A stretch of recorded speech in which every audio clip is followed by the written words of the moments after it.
What is going on, everyone? Welcome to the AFLW Game Day Squad show. You're joined here by Bales and myself, Mark, here to talk everything round 3 in Game Day Squad. How are we up to round 3 already, Bales? This is crazy. Yeah, no, it's gone pretty quick already. It's we're already going to be like a quarter of the way through the season already. We only just started, but no, looking forward to getting stuck into another round, chatting some game day squad with you, mate. It's been a weird week though. It's I was just telling you off air. I'm so used to doing pods every day, multiple pods every day. Whereas now with the men's season all finished up, it's obviously the game day squad show with you. Then I've got 2 other pods on our channel, and then that's it. And then in a couple months' time, there'll be none, and then we'll have a few weeks off. So we nice to rest the microphone and everything for a couple of weeks. Yeah, very good. And with round 2, how did you end up going? Yeah, pretty well. I was pretty stoked with how we end up going in round 2. So I'm just getting up the scores and the ranks from that round there. So starter was pretty good. Finished second for the week with a 25-10, 59 points behind the leader, the L Train. So shout out to the L Train there for taking out first. Finished second in Classic as well, 50 points behind first, which was Skippers. So a good week in Classic there. Contender, not too bad, 12th with a 30-47, and then in Champion ended up having a 22-01, so came 22nd, but still a long way off of the pace with those top coaches. But more importantly, for starter and for Classic, second currently for the season, which is pretty happy with that start. And then even Contender, I'm 14th, so we're still in the hunt in a few comps and a good start. So hopefully that can continue in round 3, mate. What about yourself? Yeah, not too bad. I think I was just behind you in most of them, apart from maybe Champion. 10th in starter, which is quite happy with. 4th in Classic, so just out of the money, but still very happy with that, especially with a prize card row bottom in there, which killed my week. Challenger 13th, and Champion came 7th and sitting in 5th overall, which I'm quite happy with there. Beautiful.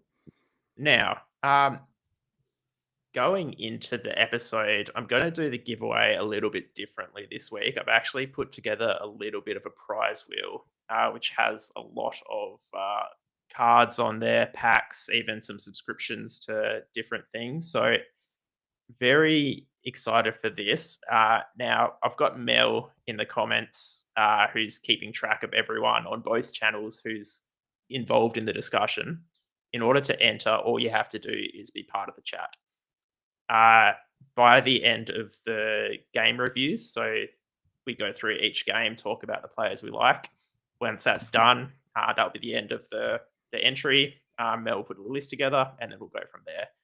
So, yeah, very exciting. But let's just get into the round, hey? Now, the question is, can the host get involved in the spin the wheel? Because I think I'll have to rule you out, unfortunately, Bales. But oh, good. Maybe if you sign up with a second account using my code, I'll let it happen.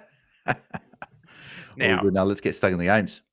Now, before we get into round 3, let's just have a quick look back at round 2 and talk about our takes for the week. I've got a few of my kind of big moments for the round up on screen. First of all, row bottom just needs to go. I gave her another chance last week, mainly because I had a prize card. So it seemed like a waste not playing it, but I don't think I can afford to do it again. Next point, Garner and Riddell, just crazy good. How good are they? Like, they do it in different ways as well. Like, Garner had Lee Matthews type numbers with like 30 touches and 6 goals, if you don't mind. And then Ash Riddell just, again, casually just get another 43 touches, equaling the disposal record in a game. So, I think if we'll chat about them when we get to the game, but they were playing roles where I think both can continue to dominate as well. Yeah, definitely. And probably the biggest talking point of the AFLW this round was the Too Good suspension. What was your take on that? I was about to ask you the same thing because I thought it was actually quite stiff, to be fair. She got paid on the ball, a free kick. I don't think she dumped her either. Like, I know the head made contact with the ground, but I feel like again, we could have a whole podcast discussing this, but I feel like we've gone almost trying to go too far in terms of like if the head does hit the ground in any sense, then it's a suspension. It just I don't know if that there can be football accidents, and I feel like that was just a bit of a unfortunate byproduct of the tackle, right? It's like it wasn't a dangerous tackle, it wasn't a slinging tackle. I just thought it was a I don't know. trying to. The arms were kind of pinned though, weren't they? I get the arm pinning thing, right? And I guess that's where like the MRO gone, nah, arms pinned, it's a suspension. But I don't know. I don't know.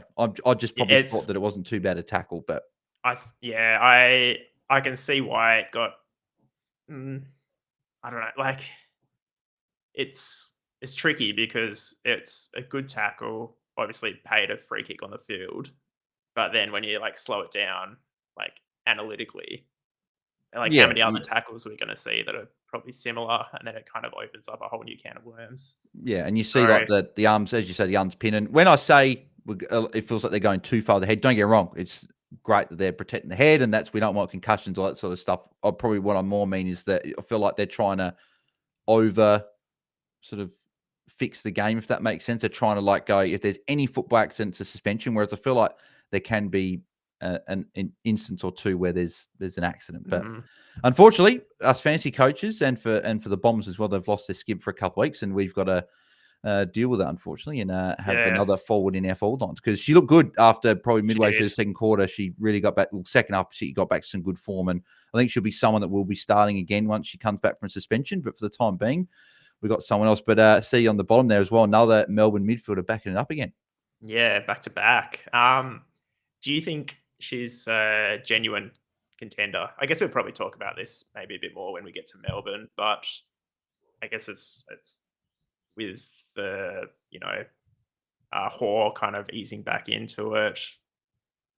Let's just save it for later, hey? Yeah. We'll chat about Tyler Hanks and Kate Hoare as well. I think there'll be a good discussion in the Melbourne game. Beautiful. So, first game of the round, I think it's Friday night game, hey? We've got Richmond, Essendon. I've done up a little bit of numbers here on the averages when against them. So obviously there's two games. The data's not super relevant, but just something to maybe keep an eye on. Anyone, who have you got from this game? Conti's looking great. Too good, obviously out. Anyone that can slot into that role? Yeah, well, I'm assuming by the minus that means it's a bad matchup for mids, if I'm not yeah, that's mistaken. right. So it's not doesn't look like a great matchup for Mon Conti against Essendon, but I just don't see anyone that's going to go with her. And we're seeing this year that she's playing a lot more time on ground. It's upwards of 90%. She played 100% TOG first game. I think it was like 92% or thereabouts in the second game. So I think this is definitely a game where Mon Conti can go well. And I don't think that the matchup necessarily is going to sort of be too much for Moncon, but I don't actually believe I've got anyone from this game. I've got Mon Conti's all-star in like a contender side. So I've got Mon Conti probably in a couple of squads, but besides that, I don't actually have anyone else. We've got a few like Bonnie Too Good and Matty Gay missing for Essendon as probably the two big ones there. So what you say? And then Richmond haven't scored a huge amount either. I've got Katie Brent, I think, in champion as well, but that's about it. Anyone from your end? Because I think this is probably one where it's not too fantasy relevant to start off. Yeah, I've just got. I think I've got Mon Conti in. She's come in for probably row bottom, to be honest. Just as someone who seems pretty dependable in those at least 130 marks, I'd say. So yeah, she's going 130 and 123. So like pretty solid scores that you can rely on. Yeah. Do you think there's any Essendon players that could slot into a too good role, or is it just? Yeah, no, I think it's probably just not worrying about it, just because I don't know if there's another player that can just fill that too good role, because she's very good at it. So yeah, I think that yeah, I think I'm probably not going to have too many players, unfortunately, from this game. But the thing that's annoying is defenders against Richmond +9. That would have been pretty good for Maddie Gay, who would have been a lock. But unfortunately, she's out for a little bit longer. Yep, 100%. Next game of the round, we have GWS Adelaide. Now, one player I've got up on the board there is Evans. I brought her in last week, and I was quite happy with that. 3 goals in the first quarter was massive. Yeah, slowed down, but still had a solid score in the end, 95 points. She's got 92 and 95. does she have to be a lock now, do you think? Or is it against Adelaide, maybe too much of a task? Yeah, I think Tony Evans is still one of those. I think I think we've probably got, I reckon there's 3 or 4 forwards that more often than not you can probably start every week, whereas the rest can. Funny enough, we thought the forward line was actually going to be a bit of a, like, not a great position, but I feel like there's so many good options week to week that we can actually put in that it's almost like, well, it's really down to matchup. And Tony Evans, I don't love this matchup here. We saw that the Crows week 1 weren't very good, and even for most of the game last week, but that last quarter they clicked back into gear, and I'm sort of wondering, is that the switch they need to flick to get themselves in a good form? Because that last quarter was a lot more like the Crows that I've watched over the last few years. Whereas week 1 certainly was nowhere near it. So I'm as a Crows fan, I'm hopeful that it's the case, but Crows got a great record against GOS as well, and Giants obviously have struggled a bit to start the year. So I think that the Crows will go well here. I'm looking at, probably Goldsworthy's the only real one from GOS that I'm really considering playing this week. And I think just because of her ceiling, that's the reason I've got her in. And she had a pretty good role last week. Started slow, but was able to get there to an okay score in the end. I'm looking at the Crows players though. I think Caitlin Gould goes pretty well in this game in a matchup. I think obviously Marinoff is a lock every week, regardless. And the girl you got on screen, Danielle Ponta, could be a bit of a sneaky smoky after having a pretty good game last week and being Indigenous round. Obviously, an important round to Danielle Ponta being Indigenous herself. It could be a pretty good score for her as well. I want to get your thoughts on Chelsea Randall, because had a bit of a different role on the weekend, a bit more forward, come up the ground a bit more. Wasn't a great score, but I'm backing her in as a defender just because I think this matchup, she'd kick a few goals, may get some mid-time and put up a decent enough score. What are your thoughts on Chelsea Randall as a pick, and then anyone else that I may have not have mentioned yet? No, definitely one that's kind of across my radar, but I just don't have a spot for her. I don't think that's a problem.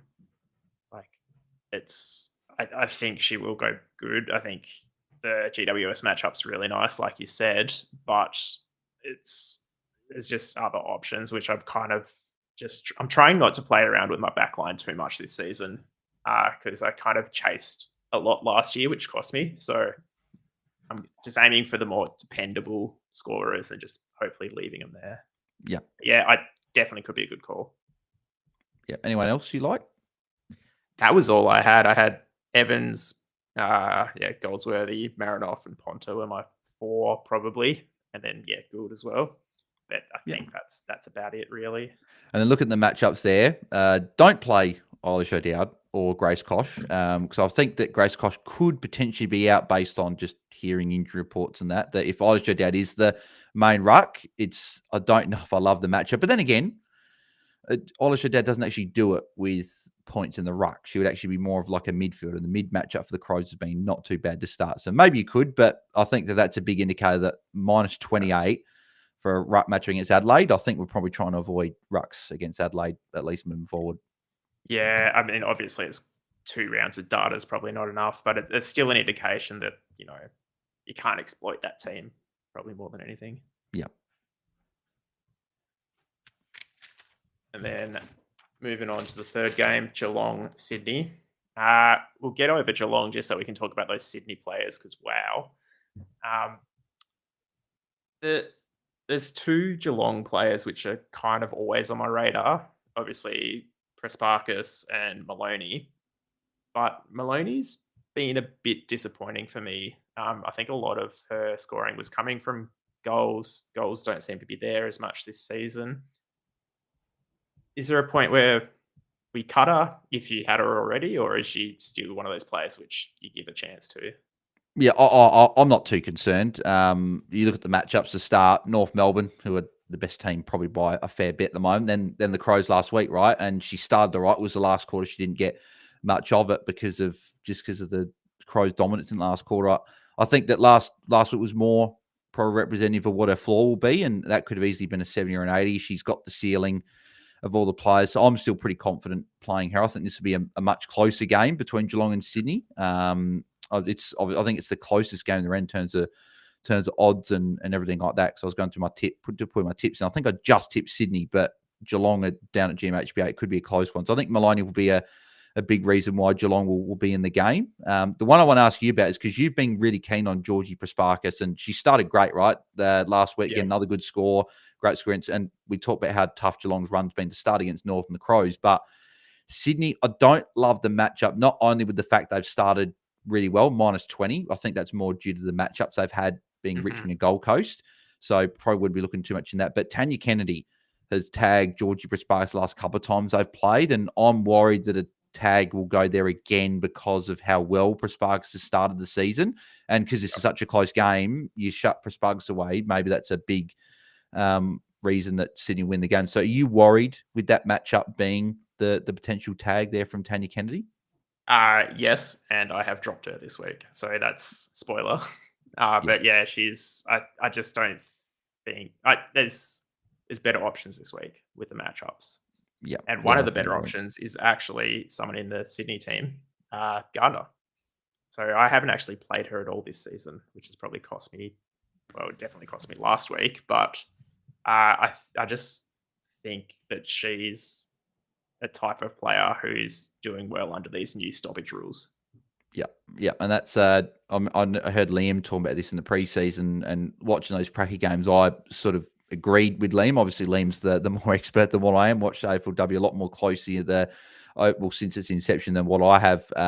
But looking at the way they get, like we saw, like Riddell, right? Riddell last week racking up the ball through transition. Laura Gardner the same, and Laura Gardner was copping a little bit of attention from Single in the second half. wasn't too heavy a tag, but it was still a bit of a stoppage work there. But she had 38 touches, 39 touches in 72% game time. She could have easily set the record if it wasn't for resting on the bench as much. And that first quarter she had was amazing. So I've got the All-Star, and that's a big reason why I think I've started off pretty well. And she's probably a lock for me, at least moving forward, particularly with these new rules. But I'll tell you what, we both were a bit worried about. Well, not worried. We were not as keen to start Chloe Malloy to start off the season, but 11 goals in 2 weeks, 7 goals last week, equaling the record. Yeah. And then Montana Ham has really broken out as that genuine midfielder. I think we know she could have been for a couple of years, but a few injuries and that have really sort of derailed that. But this year she looks amazing. Is Malloy and Ham just locks for you in your forward line? Because I think they are for me. Yeah, I think they are. I think their ceiling is so high that you can't not play them.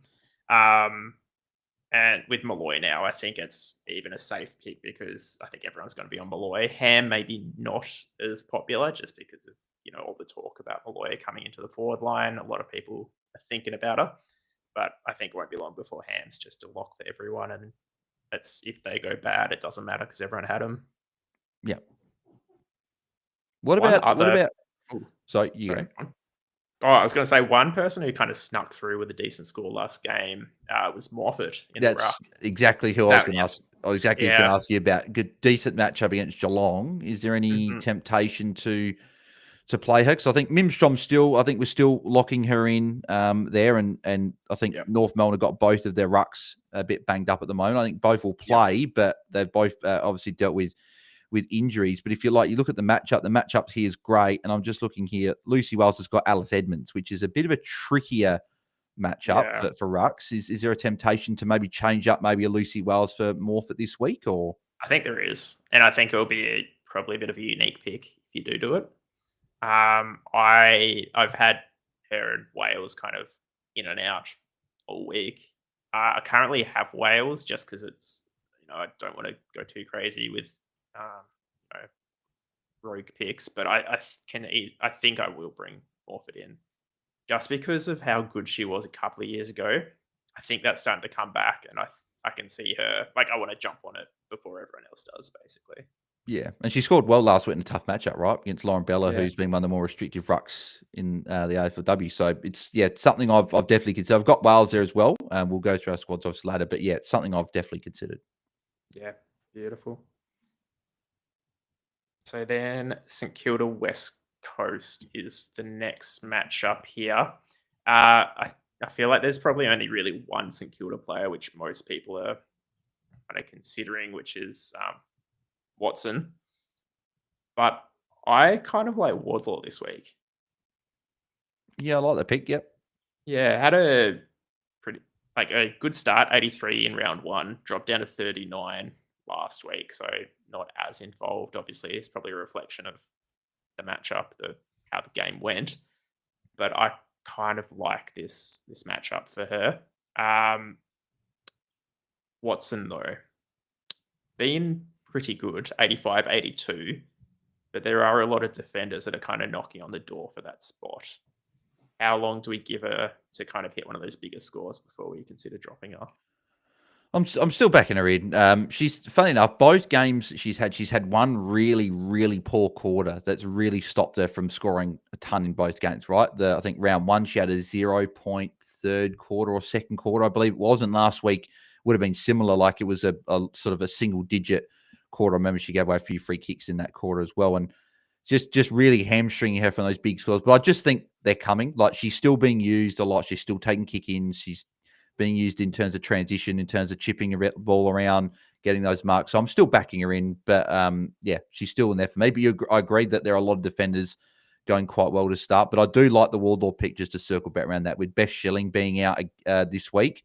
That key defender you would have thought would play in Wardlaw. I don't know who exactly will get the matchup, but if St Kilda get on top, which I imagine that they do, this could be a really good pod score, and I certainly do like the pick a lot. Yeah, nice. And with West Coast, we saw Roberts do really well. Round one looked incredible. Round two, not so much. 95. What do you reckon? Like, what one's more of a reflection of her kind of? I think both. I think both are a bit of a reflection, to be honest. I think Ella Roberts is still very much a bit of an up and down player. Like she plays well every week, but she can sometimes have those games where she's a lot more impactful than scoring in terms of fantasy. Like she's not a huge tackler. She gets those marks, but she does drift forward a fair bit and is the number one tag target for West Coast if anyone was to put any attention to her. So that's my only worry week to week. But I think Ella Roberts is still a good pick in terms of good matchups. St Kilda's not too bad. It could be a solid matchup for Ella Roberts, but I just sort of am wary that she's one. I feel like the mids, I want the mids that have got a really high floor, but a really high ceiling at the same time. So you're looking at your Garners. You're not asking much, are you? Yeah, exactly. So you're asking a fair bit of these mids, right? But like Garner, Riddell, Marinoff, even Bowers hasn't set the one on fire, but she still put up some really good scores to start the year. Those players that can put up those big scores but have a high floor is probably where I'm looking at. And I'm also looking at probably a couple of those Melbourne mids as well that have got a good matchup this week. So that's probably where I'm looking this week. But Ella Roberts, if you want to go there, I don't mind the pick. Probably just I think I've got a couple of mids ahead of her this week. Yeah, no, definitely. And in terms of those West Coast defenders, Thomas and Swanson, do you think, are they kind of getting into that territory where they're just a set and forget every week? I think Thomas definitely is. I think Swanson's pretty close to that as well. I think West Coast are certainly chipping the ball around a lot more this year. That's been a focus, I think, of Daisy Pearce and the West Coast coaching staff to use the ball well coming out of the back line. And if hearing that, it's like, well, those defenders are going to continue to really rack up those points. So I think Thomas is a lock every week, and I think Swanson is probably pretty close there as well, I'd say as well. Yeah, no, I think I agree with that. So next up in the round, we've got Port and Gold Coast. Now, look at that mid matchup. Yeah, I know, but that's only because they played North, isn't it? And Gold Coast, and Sydney as well, because we saw Laura Gardner rack up Sophia Hurley, Montana Ham. I think this is could you start Abby Dowrick in this week? This could be a big ceiling game where Abby Dowrick actually does go quite well, and she's not a mid in game day squad or any other format for that matter, but Ash Woodland are the two for me that I'm looking at and going, this could be a big score for both. So I think Woodland's probably in your squad, but Abby Dowrick, any interest there?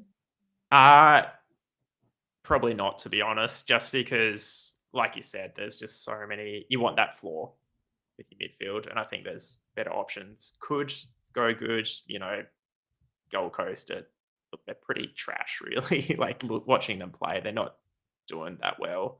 So I think there's a real opportunity for her to do well, but I don't think it's enough. Yeah. Yeah, I think I agree with the Dowrick one. It's like, I don't mind if you want to go for a pod play, M6 on your bench, it could be Abby Dowrick this week. But yeah, I probably agree that I think there are just a few other mids that got that high ceiling but high floor as well. I Yeah. think Ash Woodland's locked into Oh our yeah, squad. I think at least Woodlands. moving forward anyway, this mid role is real and looking really, really Mm. good. So for me, I think she's a lock. Ella Heads tagged Jazz Garner this week. Do you think Yeah. that they're going to continue that with a Charlie Rowbottom this week, or do you think that that was just because it was Jazz Garner and they'll put Ella Heads back to that sort of defender wing type role? Well, she scored better as a tagger. So Yeah, I don't know. Like Rowbottom's probably less. Well, I think she'll probably go back. I don't know if they'll need to tag Rowbottom, but then if you eliminate Rowbottom, you've got nothing at Gold Coast. So who yeah. knows? Well, looking at that matchup for Rowbottom plus 19, is Mhm. there any part of you that's like Port Adelaide's a much better matchup than Sydney?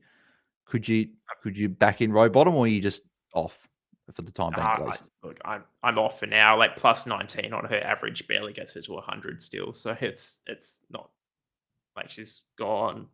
What is it? 88 and 85 first two games. I just think there's something going on. She hasn't adapted. Yeah.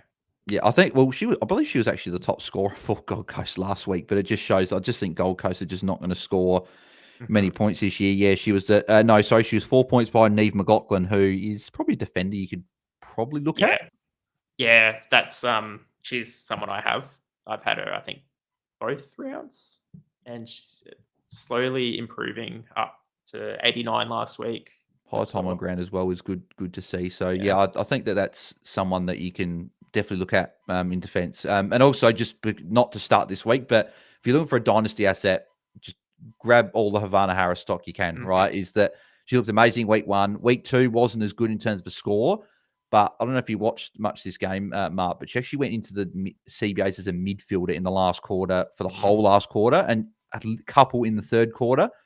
She's really reminds me just of like a Luke Jackson in the AFLW. You can just play midfield, can play in the ruck, can play forward, can really do it all. And there's going to be a point where she'll be the number one ruck and she'll just probably dominate just as that extra midfield around the ground. So Mhm. I'd be buying all the Havana Harris stock you can. Yeah, no, that's a great call. All right, Bulldogs Hawks. Georgia Georgia Stathis Status. talked to me about you've been fairly keen to start the season. She tagged Monconti last week, which is interesting. It wasn't Yeah, the defender role. So she's done it now in two different roles. So is that a confidence builder for you? It's a tough matchup though against Hawthorn. yeah, I think it is. 91 last week. I think she's a top scorer for the Bulldogs. Not that there's a whole heap of fantasy competition in that squad, but I like it. Definitely pushing more midfield minutes, which is good. Yeah, just a lot of positives there, a lot of upside. Have you been starting her? No, she hasn't been in my squad as of yet, and I think for this week she still isn't quite there. Just because I just want to see how she goes against Hawthorn because it's a tough matchup. So I just want to see if she does this for a third week and against a tough opponent. I'll be fairly on board. I'm half on board, but I'm not quite on board to put her in defense yet because, as you mentioned, there's so many defender options that we can start. Mhm. We'll go through them after, but there's some good options there. I've probably edged someone on my defender bench just ahead of George Sats for this week because the matchup. But Mhm. I'm watching sort of with a lot of interest. I think the thing for me that's got me sort of perplexed a bit is the fact that Ellie Blackburn's just not playing anywhere near as much midfield as Yeah. possible. Like the way it's going, she's probably going to be a forward in GameDay squad next year, which is going to be a very very interesting pick. But certainly been interesting that they haven't really put her in there as much, being Yeah. the former captain, not the captain anymore, or she maybe is co-captain again. I'm not sure, but yeah, just sort of perplexes me there. But Hawthorn side, who I guess Lucy Wales is there, T. Lucas Rod, I think they're a lock Yeah, every they are. week. Is there any interest in any of those other mids like an Emily Bates in a good matchup here against the Dogs? Anyone like that, or not looking at anyone else? Uh, Maybe if there weren't other options. Like they in a game day squad kind of lineup where you can pick anyone. I don't think there's much space for them. But if you have a good card and you want a unique, good matchup against the Dogs, I think. Yeah. One circling back to Bulldogs though, uh, Edmund in the ruck. Do you? like been pretty consistent. 102 and 92. Coming up against Wales, though, who's obviously a decent opponent. Could that be like a little smoky? Like, Yeah, I think it's a smoky look at moving forward. I think for sure she's back to that form we saw from a few years ago. I think we got worried just because I remember that Dogs tried recruiting Ali Morford in an off season, and then she was sharing with other rucks, and it just a lot of interesting things were going on. I was like, this is surprising coming from a ruckman that I thought was stiff to miss the All Australian squad. I think it was 2-3 years ago, but now she's back into some good form and. Probably not this matchup. I think Lucy Wales, I'd rather start at this stage, but I think moving forward at least, I think if there's a good matchup coming up for Alice Edmonds, so she's got Carlton the week after, but then she got Giants in round 5. I think there's definitely scope to say Alice Edmonds is someone to start considering. I think a lot more as a starting ruck week to week. mm-hmm. No, that's fair. So Collingwood, Melbourne. Now this is a game which I think we've already hinted at. There's a lot of unique options probably in this game, is the way I'd put it. There's a lot of players who probably should be on people's radars, but people might be scared to play.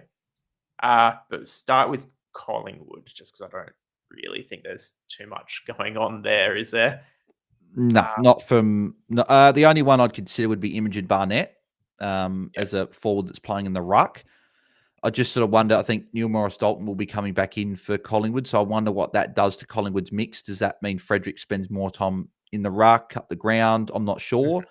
So I'm probably fading for this matchup because I just think there are a lot of forwards this week that have got great matchups. And there's a couple of particular Melbourne forwards that have got some good matchups. I think this week I'm not starting, but she's certainly someone that I think will be starting a fair bit for the remainder of the year.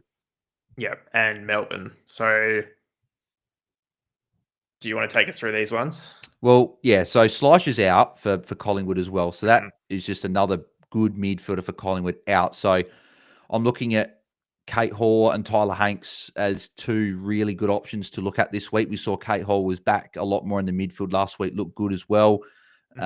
She's got as big a ceiling as anyone's got, and she's playing a really good role. And I think the thing that was holding Kate Hoare back, at least the last couple of years, from being a real sort of high averaging midfielder, like she's been a forward for us, but she could have been even high averaging. I think the fact that Eden Zanker and Taylor Harris have had injury concerns of their own has meant she's played forward. But with the fact that both are there, both are fit, playing well, it just allows Kate Hoare to play in the midfield and just get around the ground and rack up the points. So I've got Kate Hoare currently in my squad as my M6 on the bench ahead of Tyler Hanks. Tyler Hanks has been great to start the season. But that's the question, Anthony. And I want to ask you about that, Mark. Harris or Zanker? Because at the moment, I can only fit one in. Where are you leaning to? I'm leaning towards Zanker, I think.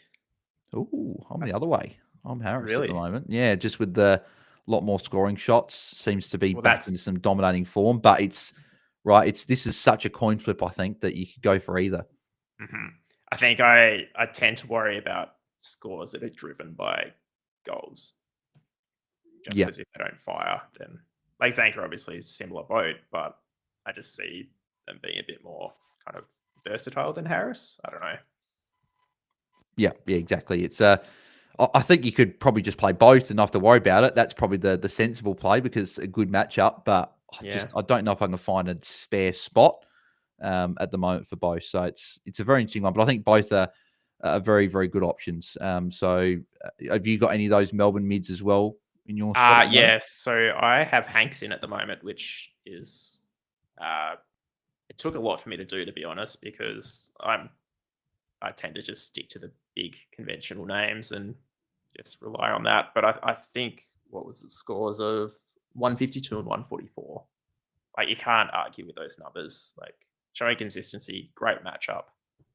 This is I think a good. And I think both will go quite well this week. So I think if you go either or, I think you'll be rewarded with some good scores. Yeah. Now, one player which kind of been sitting on the edge of my lineups, I think I had her in at one point in like pre-round one, was Paxi Paxman. Yeah. Do you Like, again, defender, I think in game day squad, probably hard to find a spot, but this matchup, like, is there space for her?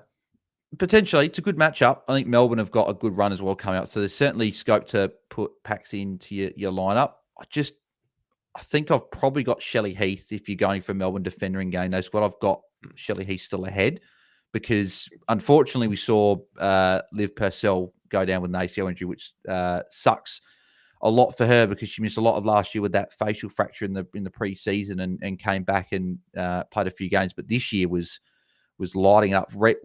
Week one, she dominated. This week in the first half, she had 19 touches and was looking like another big score. And unfortunately, goes down for the rest of the year. So you sort of wonder, does that open up that spot back to Shelley Heath? Like Kate Hoare just takes Liv Purcell's role and Shelley Heath goes back to that role. That's what I'm anticipating happens. So Mhm. I don't think I've got any Shelley Heath cards in my club at all, but I'm trying to look for a couple because I'd certainly like to play her this week if I've got her. Yeah, no, that's fair. To be honest, I think I took her out this week just purely out of frustration from last week. Only scored 60 after a big first round, but again, my side has changed so much in the last week that I can see her coming back in. Yeah. Now, second last game of the round is Fremantle North Melbourne. Now, Stennett Fade. have just gone. Just got Yeah. to be out. No, just Yeah. roll's awful. Just nothing against Stanek. She's a good player, but the roll's just not what we want. Yeah. So for me, Really that's reminds me of was it Ebony Antonio a couple of years ago had like a similar thing where yeah, we're shot. pre-season thought she was going to be great midfield time and then just did absolutely nothing for us Yeah. through the season. Yeah, it's which unfortunate because she's been the captain. You'd think that she'd have a good role, but it's just like almost like deep forward role. Like she gets up the ground and whatever, but just because of you've got Bowers, McCarthy, Newton, Mm, Strom, all taking all the points, and even Megan Kaufman is someone that yeah. potentially in the forward line you could start. I'm steering clear, particularly with this matchup against North. I'm Yeah. probably not taking any risks with Freo players besides Strom and Bowers. I think I'm probably just starting those two. And is that where you're leaning as well? Just with the matchup, Uh, you're just starting both, yeah. or I've actually dropped Bowers this week as well, okay, which I just for the matchup, the movement North have, I just think Bauer's tackling game is obviously so strong, but if the flow is there for North, it might kind of get away from her. So and there's plenty of players with good matchups this week. So yeah, I don't mind think that. I'm Yeah, just giving her the week off. Strom staying ruck one, but yeah, North Melbourne.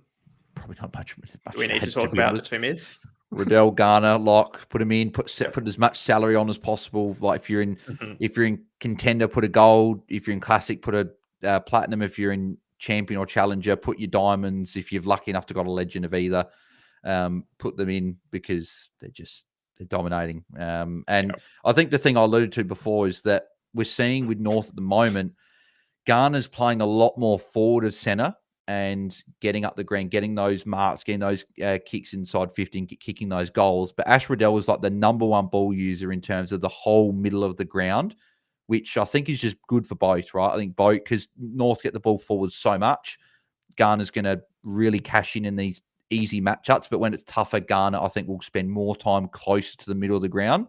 Whereas Ash Riddell is just absolute workhorse and just continues to rack up the pills. So I think you in agreement that just put as much salary on both Yeah, as you can. 100%. Almost to the point where I'd be putting salary into them over Marinoff. I'd probably still do a three. I'd probably still Oh, but maybe like if you only shave. got the I'd enough to do, shave the forward line or the second ruck spot maybe, and just chuck it on. I've got as much. I think classic. I've got all platinums on pretty much my whole midfield. yeah, same. Now, beautiful. And then coming into the last game of the round, we have Brisbane Carlton. Probably another not so fantasy relevant game, I'd say. Conan's probably the big one. There's a few other uh, Brisbane defenders as well. I've Do you got have Yeah, I got Jade Ellinger as well. I got both Yep. Ellinger and Conan. Just I do like the matchup against Carlton. I know that's a -7 there on the scale for defenders and mids, but I just think Brisbane are a bit different to Collingwood, who Carlton played in round one. Hawthorn last week, it's a lot closer, I think, than what we all thought. I do think, though, Brisbane found some really good form last week after being a little bit mixed against Hawthorn in round one. I think both will go quite well. And Conan's still playing a bit of a defensive role, but also having time in the midfield, which I think just raises her floor. And Jade Ellinger's sort of playing sort of all over defense and up the ground as well. So I think both can score well. Do you like the matchup for both Ellinger and Conan? I do. I've only got room for one of them, and I'm sticking with Conan. Just, I think purely because I've got a better card more than anything else. Yeah, that's probably a good way to split it, right? Is if you've a bit, and that's probably like we didn't mention it probably with Harrison Zanker, right? If you've got a gold instead of a silver for one of them, or you got a all-star card or something, maybe just start that one that you got the better salary on. That's probably and even like Thomas Swanson as well. That matchup down back, if you can only pick one. Yep, agreed. But that's like Ali Anderson struggled to start the year. It hasn't been the dominating self that we've seen. I wonder if she gets back to a bit of form in this game here. Talia Hickey was good in the ruck, but I just think we got better rucks. Yeah. Bree Harrington's been good in the ruck to start. Is there any interest from her? Maybe not this matchup, but at least moving forward, is she someone that might be someone you consider? Yeah, as long as the role stays there for her, because obviously, was it 2 seasons ago, just number one ruck, maybe 1 or 2. Yeah, when she was at number 1, yeah. Yeah, and then last season, far less ruck time, dropped right off. If things go like they're going, I can 100% see myself playing in some rounds, but not this week. Yeah. Yeah, agreed. But I think it's probably it, I reckon, for this game. I think it's a few Brisbane players, but yeah, probably not staying any Carlton players in the matchup with a tough one. What about Cordner down the back? Yeah, this is an interesting one. We saw, was it not last year, the year before, she actually was, I think she was a rookie priced player in other formats, and a lot of people started, and she actually scored really well there, and she really seems to be that general in defence. And you sort of look at the matchup and go, well, Brisbane's a tough matchup, but the ball's probably going to be there a lot, right? So I feel like I want to see it if I see a good score this game, then I'm on board. I feel like I'm at that point where I'm like, I'm not sure. I'm sort of on the fence at the moment. So I'm not sure if this is this going to be something we're going to see for the remainder of the year, or is it just a couple of good scores to start, then drops a poor score? Are you the same? Are you more bullish on Cordner moving forward? No, I'm the same. I feel like we're still in that early territory where we could get burnt. So, was it 83, 118 last 2 rounds? So decent, like good scores, but it's like previous seasons hasn't always been the most consistent scorer. So, I can't do it. Yeah, no, I think I agree at the moment. Yep. Beautiful. Well, that wraps up all the games this round. So what we'll do is we'll lock off the entries to the wheel. We're actually going to draw 2 spins this week just to get us going. Plenty of good prizes on there. We'll give Mel some time to kind of compile a list for us of who's in it. But while they're doing that, let's run through our sides. I was just going to quickly say, because the teams actually just dropped like about a minute ago. There's just a couple. Just I want to just quickly sort of mention is that if anyone was thinking Liz McGrath as an option in the ruck, Sarah Lakai's been named, so that's a dual ruck. So I wouldn't be going there. Then at Port and Gold Coast, Lauren Bella's been dropped, which is very, very interesting that they brought Taylor Gregory back, which could be good for Havana Harris. Obviously, the week before she did well when Bella wasn't playing, but maybe Matilda Schultz could be a sneaky shout in a good matchup now. That's someone to maybe consider there. Nothing else really from the Friday or Saturday teams besides that. Looking just at the other games, not seeing a huge amount here. Sinead Goldrick's out injured for Melbourne as well. Emma Carney's back for North Melbourne. So that'd be interesting to see right. what happens in defence. Emma King's not named, so that means Kim Rennie will be up against Mim Strom. So that will be something to watch there as well. And then the final game, nothing huge there either. So yeah, just a couple of little ones to look at there, but nothing too major. So I thought I'd quickly run through that for everyone. Yeah, no, But very nice. yeah, let's run through your team, mate. Is this classic? Yeah, classic. This must have been a point where Cordner was in my side still because it's fluctuated so much, and probably won't stay there. But the main thing that I've mixed up this week is my midfield. I've brought in Gardner, Conti, and Hanks. You finally jumped on board, Gardner. Good to see. Yeah, I know. I don't know why it's taking me so long. I think I kind of, that trap where they used to be a forward. So I see them as a forward still, which is not the case, obviously. But you know me. I've been pretty keen on Laura Gardner. I think I've started pretty much both weeks. Been pretty keen. So no, good to have you on board. That's why you're doing well. That's why you're doing well. Yeah, the All-Star Gardner's been quite not actually. All-Star Gardner and All-Star Riddell that I've got in my classic side are certainly been helping. Beautiful. But yeah, I've got Zanka and Harris both in there, which I found room by dropping O'Loughlin. Yeah, no, and O'Loughlin found a bit of form last week, but I think that the matchup's better. So no Maloney, no Gould. I think there's one other forward I might have that you don't have. So I think the forward line is somewhere where you can really differentiate. Like I think Ham, Malloy, Goldsworthy, and I'd probably say that's Ash Woodland are probably the four that were like. And for anyone watching at home, we're talking about Ash Saint on the screen, Ash Woodland. So she's back to Woodland again, which was a couple of years ago. Yeah, I think they're the four, but I think the other three spots in our forward lines are very matchup dependent. So you've gone for Harris, Zanka, and Evans. I think I've gone for one of those three and then two different ones. So it's going to be interesting to see forward lines because I think that's where you can really differentiate. Yeah, no, agreed. I don't know how I feel though about having my all-star card as Mimstrom.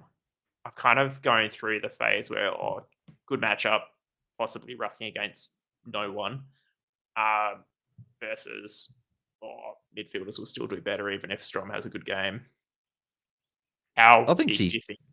Like, what's her ceiling nowadays with the new stoppage changes? I think she's still got the ceiling, right? She's like an extra midfielder. I still think the all-star card is still fine to play there as well because obviously you're probably going to be putting a gold in there anyway, right? And I think, was it the same salary as an all-star, gold and all-star? So it's like, you might as well, right? You save that, which allows you to probably get the extra salary on those mids and maybe have extra salary on one of those bigger defenders or one of the forwards. So I certainly think that's a good enough play. Like you got the All-Star card, right? You're not playing your prize card row bottom at the moment, just with the way she's going. So you might as well get another one in there. And Mim Strom is probably as good as anyone, really.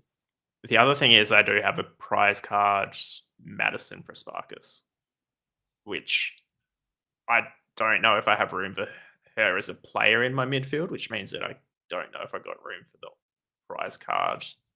Yeah. What are your thoughts on? I'd probably play Mim Strom all-star at the moment, just over Maddie Prasparkas at the moment, but certainly one if a matchup presents itself, like if Essendon play Gold Coast at any point, you'd certainly look at that Maddie Prasparkas one a lot closer, I would imagine. Yeah, not fair. And now moving on to your side, talk us through it. Yeah, so I've just put my starter up just because this is the squad that I'll probably have across my ones I'd look at a lot. So I think we've pretty much got a lot of the same defenders. I've got Swanson and Randall in there as my different ones. I think to your Georgia Stathis and Cordner was in your team in that photo there. I think if I can find a Swanson, they'll be coming in. Yeah, so they're the ones there. I think Randall, the matchup is what is attracting me there this week against GWS. I think that regardless of the role, I think she'll go well. I think that she'll play a bit more midfield moving forward. I think it was she played a bit more of the forward role based on coming back from I think injury in the preseason. So I think she'll continue to get better. And Chelsea Randall's the sort of player that sort of is always relevant regardless of what year it is. midfield, again, the main four is pretty much self-explanatory. It's very surprising, though, that Ebony Marinoff is the 4th highest averaging mid this year, which is certainly not something I would have said. I would have said maybe 2nd at worst, maybe 3rd, but not 4th to start the year. It's two games on, and she racked up well over 60 points in that last quarter when Crows actually played well. So I think that's a sign of the Crows and Noffy clicking into gear. Matchups haven't been that bad for her either. No, that's the thing, right? But I do think that hard matchups are also a good thing for Marinoff, can rack up those tackles. So I think these easier matchups can almost not be as good. But we saw she's racked up, I think she would have had a 200-point game against Giants, I think, last year, and it would have been like a 190 the year before. So an amazing history against them. I think she's gone over 140 or 150 game day scored points in her last 4 against Giants. So I think she's an automatic start. Bowers, I've still got in there, but I do think that's a good point you raise and could be something if you want to maybe go someone different. You could definitely go Bowers out this week just with North. And Kate Hoare, I think, has got a massive ceiling, and I think she could be really good this week. Rux, I can see her having one of those like Ghana games from last week where she kicks 6 and still gets a bunch of touches. Yep. No, very good point. And then forward line, Malloy, Ham, Goldsworthy, and Ash Woodland there. So I've still got a bit of faith in Maloney and Gould. I still think from last year and the form that they've shown, I still think that they can be better, particularly Gould in this matchup against GOS and Maloney in a bit of an easier matchup against Sydney, not as hard as the first two. So I'm still backing those two in, but I've certainly thought long and hard about, do I put Eden's Anchor in ahead of either of those two? Because I don't think, I'm not moving Malloy, Ham, Goldsworthy or Woodland out. So it's either one of Gould or Maloney out. So that's what I'm tossing up. If I just go one Melbourne forward or not, that's probably my big question. Yep. No, I think there's a reason why you're going so well, and it's just these picks. Thank you, mate.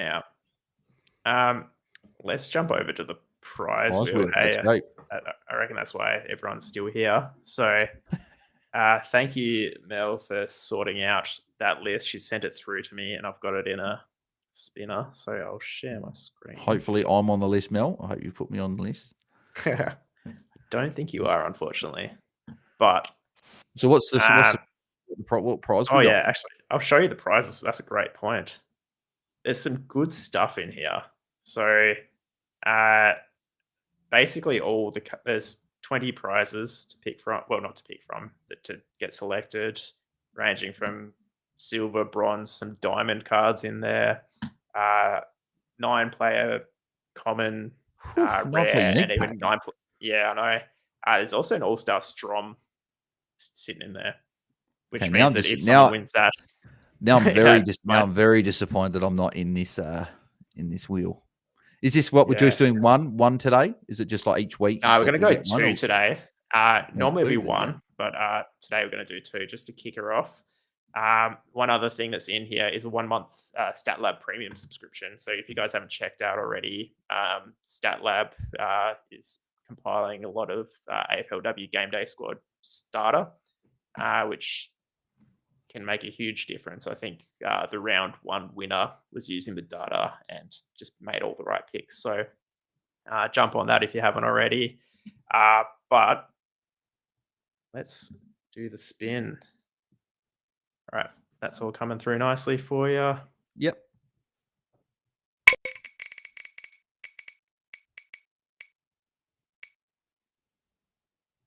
Yeah, I think that's Anthony. Right. Yep, Anthony's got it. Beautiful. So, it's, well, the first prize anyway. Once the prize goes, obviously, we'll be getting rid of it, and you can't win again. But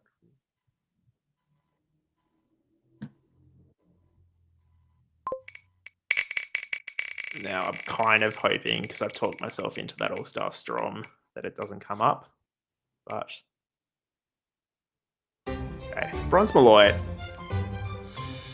If you don't have Malloy, that's still a good bronze to have in your club. So yeah, and I think I don't know if she was in packs last season or if she came out early, so she's actually a bit of a rare card.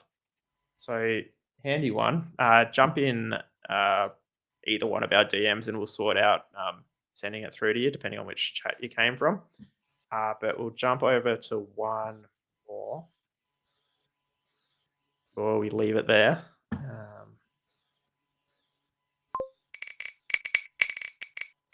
Should have deleted the name out, shouldn't I? Oh well. There you go, Corey. Corey. Beautiful. Been a regular viewer on all the Fantasy Fanatics content throughout the year, mate. So congrats on that. Let's see what you get for your prize. Welcome.